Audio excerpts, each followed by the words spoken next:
வெள்ளை சிக்கன் குருமா செஞ்சுக்கலாம். ஃபஸ்ட்டு எண்ணெய் ஊற்றிக்கலாம். எண்ணெய் நல்லா சூடானதும்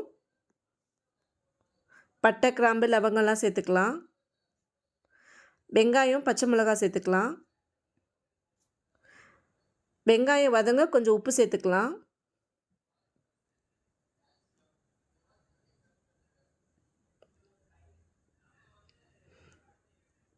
வெங்காயம் நல்லா வதங்கினதுக்கப்புறம் கருவேப்பிலை சேர்த்துக்கலாம்.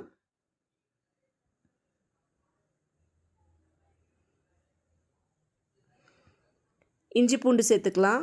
இஞ்சி பூண்டு விழுது.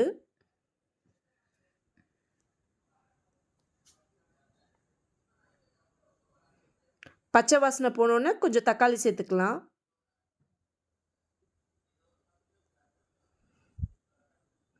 கழுவி வச்ச சிக்கனை சேர்த்துக்கலாம்.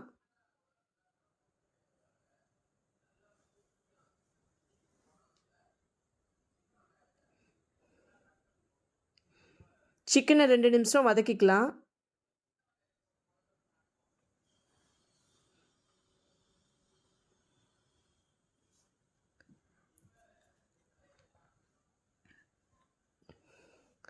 கொஞ்சம் உப்பு சேர்த்துக்கலாம் டேஸ்ட்டுக்காண்டி. அடுத்து சிக்கன் வேகிறதுக்கு தண்ணி சேர்த்துக்கலாம்.